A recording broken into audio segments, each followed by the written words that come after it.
오늘 본문을 보면 예수님에게로 많은 사람들이 몰려오는 것으로 볼 수 있습니다. 예수님의 표적을 봤거든요. 병 고치는 표적을 봤어요. 귀신이 물러가는 표적을 봤습니다. 또 다른 성경에 보면 말씀하시는 권세가 다른 사람들과 다르다고 했어요. 사람들이 몰려오는 거예요. 예수님이 개인적인 시간을 갖고자 하셔서 이렇게 다른 곳으로 가도 어떻게 알았는지 도보로 쫓아 먼저 그곳으로 가서 또 이렇게 예수님을 기다리는 그런 상황들도 펼쳐졌어요. 그럴 때마다 예수님은 그들을 긍휼히 여기셨고 돌보셨고 또 말씀을 먹여주셨습니다. 오늘 본문도 그렇게 사람들이 몰려와서 쉬지도 못하시고 백성들에게 계속 말씀을 전하시는 거예요. 말씀을 전하시다가 식사 시간이 지나치게 됩니다. 수많은 사람들을 먹여야 되는데 말씀을 전한 것은 또 빈들인 거예요. 음식을 사 먹일 것도 없습니다. 예수님께서 사람들을 바라보시면서 콕 집어서 빌립에게 말씀하셨어요. 빌립이 지금 그 말씀 전하시는 그 지역, 벳세다 지역의 그 출신인 거예요. 또 그를 시험하실 겸 빌립에게 묻습니다. 우리가 어디서 떡을 사서 이 사람을 먹이겠느냐? 예수님은 빈들이라 무리들을 어떻게 사 먹일 방법도 없고 더군다나 예수님의 제자들에게는 아무것도 없는 상황을 알고 계셨어요. 그런데도 저들에게 사람들을 먹일 방법을 지금 물어보고 계십니다. 오늘 본문에서는 제자들의 신앙을 강화시키기 위해 시험하시는 것이라고 말씀을 해요. 알면서 지금 상황들을 뻔히 보시면서 물어보시는 거예요. 이에 빌립이 예상대로 대답을 합니다. 예수님, 각 사람으로 조금씩 받게 할지라도 200데나리온의 떡이 부족하리이다. 빌립은 지극히 현실주의적인 자입니다. 현실을 그냥 바로 그냥 파악하고 그 현실적인 관점에서 판단하는 거예요. 그런 사람들이 공동체 보면 꼭 있어요. 뭐 하자고 하면 벌써 계산기 딱 꺼내서 두들겨 봅니다. 우리 안 되는데요. 우리 상황이 그렇지 못합니다. 두들겨 보는 거죠. 현실적인 관점에서 보면 당연히 뭐가 걱정이 됩니까? 돈이 걱정이 돼요. 신속하게 계산을 해봅니다. 5,000명쯤 있는데 이 사람들을 먹이려고 하면 그 당시 돈이 200데나리온의 돈이 필요할 거고요. 여러분 200데나리온은 한 노동자의 하루 품삯입니다. 일당인 거예요. 8개월치 임금이에요.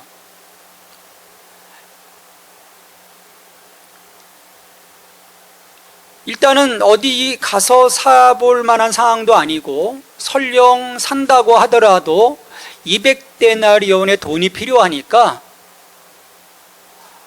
이것도 만만치 않고 또 설령 또 돈을 구해서 떡을 구해온다 해도 이 사람들 다 먹이려고 하면 이거 한 조각 떡을 줄 텐데 저들에게 요기가 되지 않습니다. 결국 빌립의 요점이 뭘까요? 주님, 다른 거 생각하지 마시고 빨리 저들 다 흩어져서 각자 알아서 민생고를 해결할 수 있도록 조처를 취하심이 좋을 듯 합니다라고 하는 게 빌립의 요점인 거예요. 빌립은 예수님의 그 표적을 봤어요. 예수님의 그 부르심 앞에 그분의 권세, 그분의 하나님의 아들 되심에 대한 그 분명함을 그가 주변에서, 주변자리 지척에서 가까이에서 보았음에도 불구하고 예수님의 능력을 믿는 신앙적인 자세를 보여주지 못한 거죠. 빌립을 시험하신 건데. 빌립처럼요, 대개 사람들은 자신의 그 제한된 자원을 먼저 보고 판단을 합니다. 대부분. 주의 능력을 의지하지 않고 이성에 의한 이 산술적인 계산에만 의지하는 모든 이들은요, 예나 지금이나 주님의 이러한 요구에 대해서 부정적인 대답밖에 할 수가 없습니다. 무조건 안 된다는 거죠. 어떤 이유를 들어서든 주님 이거 어렵습니다. 주님 저 아무것도 할 수 없어요. 저걸 어떻게 합니까? 그래서 시도조차 하지 않죠. 수만 가지 이유를 찾습니다. 하지만 주님이 물으셨을 때는 그런 부정적인 답을 요구하시는 것이 아니에요. 지금 주님이 물어보셨을 때는 우리가 이제 빌립의 입장에서 보는 거죠. 그 주님을 경험한 빌립으로서는 그런 그 부정적인 대답을 주님은 기대하고 계셨던 것은 아니죠. 우리가 어떤 그 곤란한 그 문제들에 직면하게 될 때 우리가 유념해야 될 점이 있습니다. 정말 우리가 신앙 안에 있다면, 그리고 내가 예수님을 인격적으로 경험하고 있고 예수님의 능력에 대한 나의 마음이 열려 있다면, 예수님이 우리를 도우시고자 준비를 마치고 기다린다고 하는 그 사실을 우리가 볼 수 있어야 돼요. 예수님은 언제나 스탠바이, 항상 그 준비된 상태시라는 거죠. 그래서 내가 안 됩니다라고 부정하기보다는 어떻게 아실지를 아시는 그 주님께 맡길 수 있는, 주님이 이걸 어떻게 펼쳐가실 것인지 주님께 이런 상황들을 올려드리는 그 믿음이 우리 가운데 필요한 것입니다. 그러면 즉시 그 도움이 내 삶 속에 다가오는 거죠. 빌립의 이런 부정적이고 이 현실적인 계산에도 불구하고요, 예수님은 걱정하지 않으셨어요. 요한복음에서 이 저자인 요한은 딱 그 이유를 명확히 하고 있어요. 지금 예수님이 어떻게 하실지 알고 계시다. 지금 이 상황을 어떻게 관장해 가실지, 어떻게 상황들을 관리해 가실지, 예수님은 다 상황들을, 전체 그림을 지금 갖고 계시다라고 하는 것을 요한은 이야기를 합니다. 그러니까 예수님께는요, 어떤 그 숫자, 제한적인 자원, 그런 것들이 결코 문제가 되지 않는 거예요.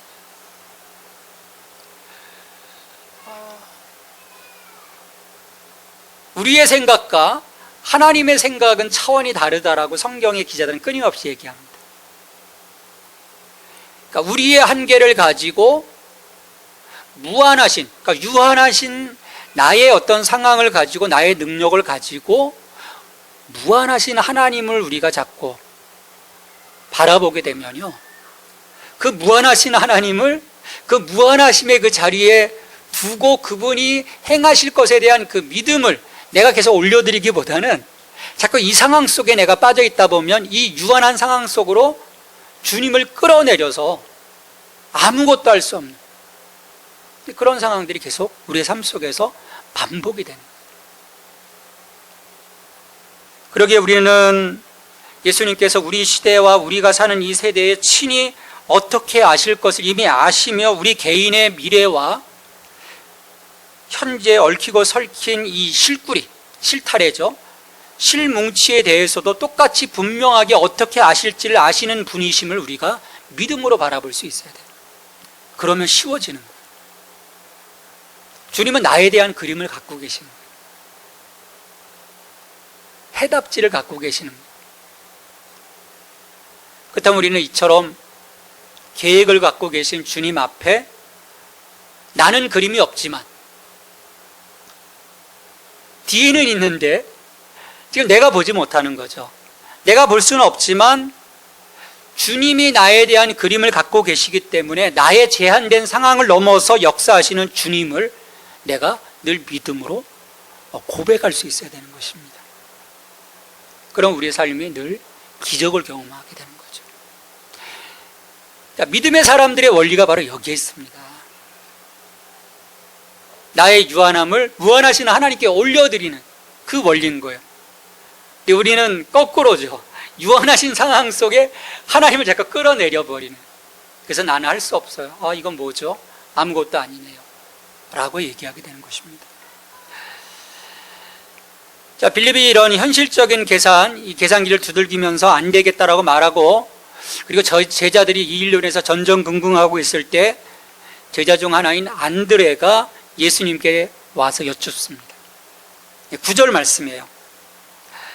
여기 하나 이가 있어 보리떡 5개와 물고기 2마리를 가지고 있나이다. 그러나 그것이 이 많은 사람에게 얼마나 되겠사옵나이까. 안드레는 이 빌립보다는 좀 더 효과적인 행동을 지금 취하고 있어요. 그래서 보리떡 5개와 물고기 2마리를 가지고 있는 한 아이를 데리고 옵니다. 여러분, 이게 지금 안드레가 오병이어의 기적을 미리 그리고 이 아이를 데려왔을까요?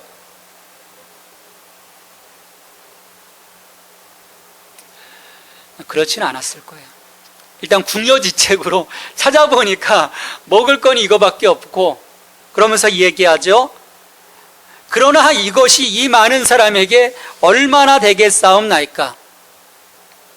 일단 가져왔는데, 가져와 놓고 보니까 주님, 이거 어떻게 하실 수 있을 건가요? 아니면 뭐 아무것도 아닌 건가요? 이게 지금 어정쩡한 그런 상태인 거예요. 왜냐하면 이 양은 어른이 먹을 만한 분량도 아닌 거예요. 작은 아이 하나가 한 끼 먹을 수 있는 자그마한 보리떡 5덩어리. 그 당시 가난한 사람들이 먹던, 대부분의 사람들이 먹던, 그리고 물고기 2마리. 뭐 이만한 물고기 2마리였을까요? 저 어렸을 때 냇가에서 물가에서 이렇게 잡아보면 요만한 것들이에요. 요만한 것들, 정어리, 조그만 것들, 우리 그 정어리 절임 같은 것들 있지 않습니까? 그거 2마리인 거예요. 아마 제자들이 보면서 애기에게 했어. 이거 어떻게 먹을, 너 안드레, 너 지금 뭐 주책이냐라고 했을 것 같아요. 일단 갖고 온 거죠.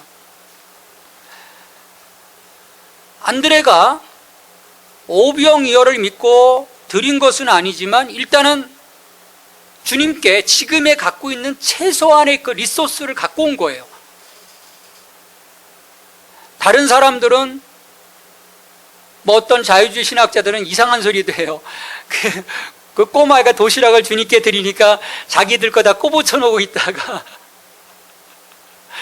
다 끄집어내서 먹었다. 그런 헛소리를 하는 사람도 있어요. 다 숨겨놨다가 다 양심의 가책을 받고. 참 성경을 너무 우습게 해석하는 거죠. 자신의 최소한의 리소스를 올려드립니다.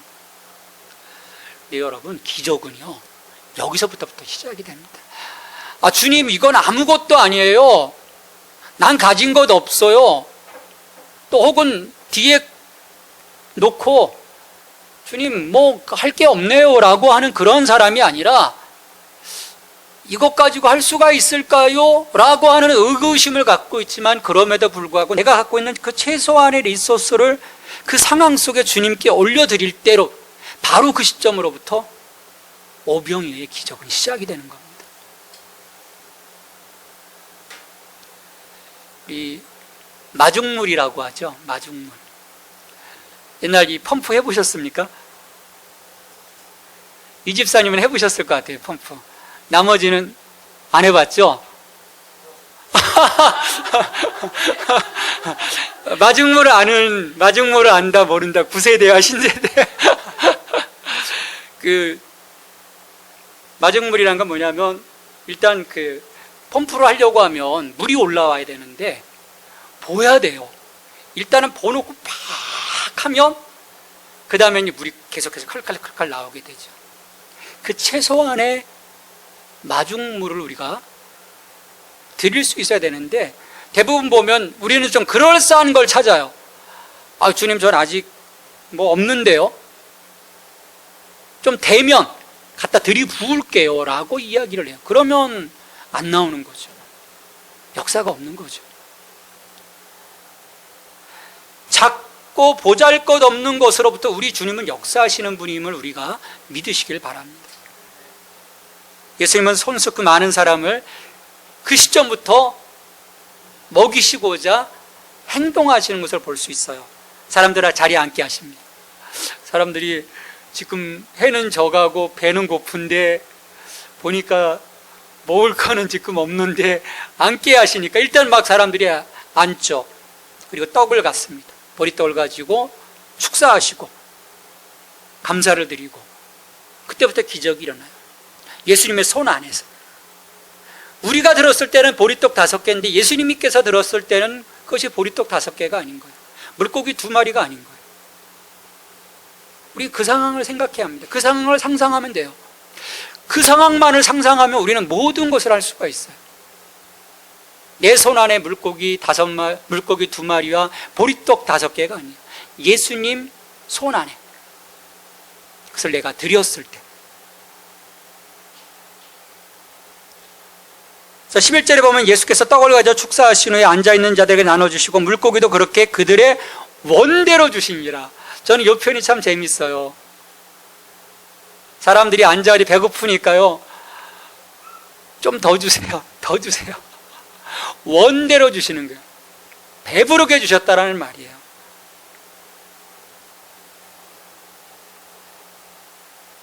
그들이 배부르게 먹은 후에 예수님께서 제자들에게 남은 조각을 거둬 버린 것이 없게 하라고 말씀을 하셔서 걷어보니까 12바구니가 거쳤습니다. 처음 그들 앞에는 보리떡 5개와 물고기 2마리였어요. 그런데도 모든 사람들이 배부르게 먹고 난 후에도 처음보다 엄청 더 많은 것들이 거쳐 있는 것을 볼 수 있습니다. 우리의 셈법으로는 도저히 이해할 수 없는 거죠. 이해할 수 없는 거예요. 여러분, 이것이 무엇을 말씀하고 있습니까? 예수님이 갖고 계시는 자원은 무한하다. 우리 창조주이신 하나님의 그 자원은 무한하시다라는 거예요. 무한하신 거예요.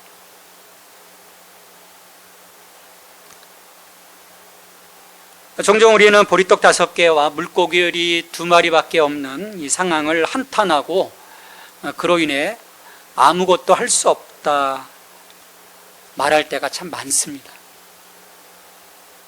여러분은 어떠신지 모르겠어요. 이건 교회도 마찬가지고 개인에게서도 마찬가지입니다. 교회들이 이렇게 말할 수 있어요. 우리 교회도 그렇게 말할 수 있어요. 하나님, 우리는 겨우 보리떡 5개와 물고기 2마리밖에 없습니다. 우리가 할 수 있는 것은 없습니다. 우리가 먹는 것도 부족한데 어떻게 나눌 수 있겠어요? 어떻게 선교할 수 있겠습니까? 우리가 좀 더 채워지면 우리가 그때 넉넉하게 하겠습니다. 여러분, 그렇다면요, 교회는 아무것도 할 수 없습니다. 우리 개인도 마찬가지. 아무것도 나눌 수 없고요, 아무것도 섬길 수 없고요, 제자로서 살아갈 수가 없어요. 보잘것없는 것을 들어 우리의 상상력을 뛰어넘어 일하시는 주님, 그 주님을 보지 않는 한 우리는 이 한계를 넘어서지 못하는 거예요.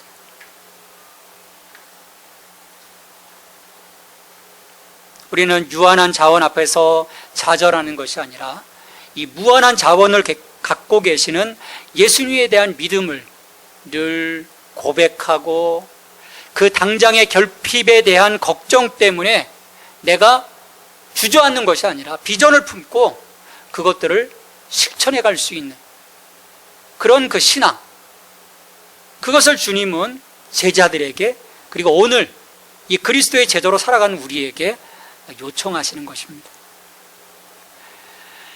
여러분, 이렇게 5,000명을 배부르게 먹이자요, 사람들이 술렁거리기 시작해요. 14절에 보면 그 사람들이 예수님께서 행하신 이 표적을 보고 말하되 이는 참으로 세상에 오실 그 선지자라 하더라. 예수님을 메시아적 왕이시라고 칭송하기 시작하는 거예요. 5천 명을 먹이니까. 병 고치고 귀신 쫓고 그 전에 선지자들이 했던 거예요. 근데 5천 명을 물고기 2마리와 보리떡 5개로 먹이는 것을 보면서 이야, 저분은 정말 우리의 왕이시다, 메시아적 왕이라고 칭송을 해요. 이에 예수님께서 어떻게 하십니까? 우리에게서 신속하게 벗어나 다시 산으로 떠나가시면서 오늘 장면이 끝이 나요. 15절 말씀 보시면 그러므로 예수께서 그들이 와서 자기를 억지로 붙들어 임금으로 삼으려는 줄 아시고 다시 혼자 산으로 떠나가시니라. 여러분, 은혜를 경험한 이후 우리의 자세가 여러분 정말 중요해요. 이기적인 마음들이 드러나지 않도록 우리가 은혜를 경험하면서 정말 하나님께 헌신하는 그런 상황도 연출되어지지만 야, 이거 괜찮은데? 그래서 자기의 어떤 이기적인 목적으로 하나님을 이용하려고 하는 수많은 종교적인 행태의 모습들을 갖고 살아가는 사람들이 많아요. 이스라엘 백성들은 예수님의 이 놀라운 일을 경험하면서요, 예수님을 믿음으로 하나님의 아들로 그리스도로 고백하기보다는 그들의 필요를 채워줄 대안적 수단으로서 지금 생각을 하는 거예요. 정치적인 메시아입니다. 저 로마의 압제로부터 우리를 보호해주고 우리의 먹거리를 책임져줄 위대한 왕으로서 지금 생각을 한 거예요. 예수님이 단호하게 그것을 거절하시는 것입니다. 왜냐하면 그것은 하나님의 뜻이 아니었기 때문이에요. 많은 사람들이요, 우리 주님도 말씀하셨지만 이 표적을 보고 믿는 그 믿음의 한계에 대해서 말씀해 주셨잖아요. 사람들이 표적을 보고도요, 엄청난 표적을 보고도 이 신앙의 길, 이 주님을 떠나는 것은요, 이와 같은 행동으로부터 시작이 됩니다. 이렇게 왕으로 삼으려고 했던, 칭송했던 수많은 사람들이요, 6장 후반절 그리고 이제 그 요한서 복음 뒷부분에 가면 갈수록 다 떠나가요. 표적만 봐서는 우리가 결코 이 믿음의 길을 갈 수가 없어요. 표적만 봐서는.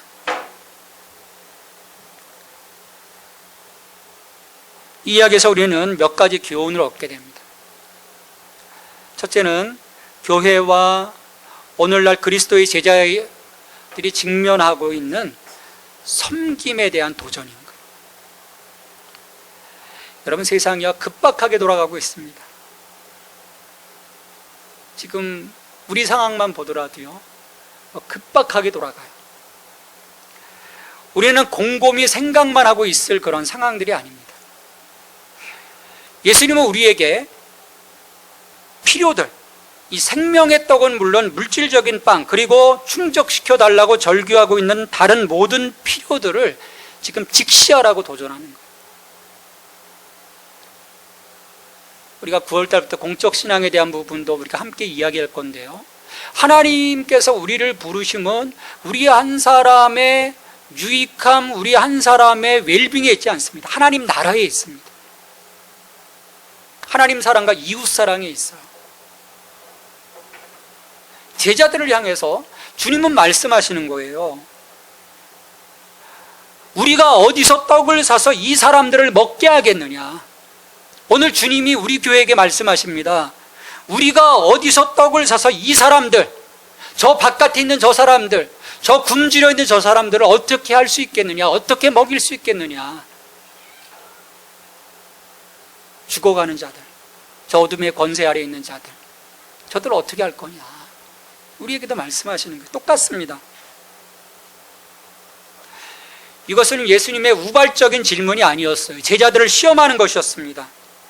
왜냐하면 예수님은요, 그 안락함보다는 우리의 성장에 더 관심을 갖고 계시기 때문이에요. 그 12명의 그 제자들 다 보내고 예수님 모시고 가서 그런 상황이 아니라 이 5천 명 굶주려 있는 이 상황 속에 있는 이 사람들을 어떻게 섬길 것인지 주님과 함께 머리를 맞대고 고민하고 주님 말씀하십시오, 우리가 순종하겠습니다라고 하는 그 상황을 주님은 만들어가기를 원하셨던 거예요. 그럼 그 상황 속에서 우리가 어떻게 주님 앞에 말씀을 할 수 있겠습니까? 슬프게도 우리는요, 그런 상황 속에서 너무나도 종종 빌립처럼 반응합니다. 필요를 측량해 보고 우리가 가지고 있는 불충분한 자원을 헤아려 보고 시도조차 하지 못하죠. 그냥 포기해 버립니다. 우리는 우리끼리 그냥 찬양하고 기도하고 예배하고 밥 먹고 그냥 안락하게 하려고 합니다. 근데 주님은 그걸 한 교회를 세우시고 이 한 교회를 바라보시는 주님의 마음은 그것이 아닌 거예요. 우리 교회 상황도 물고기 2마리, 보리떡 5개, 그것밖에 없어요.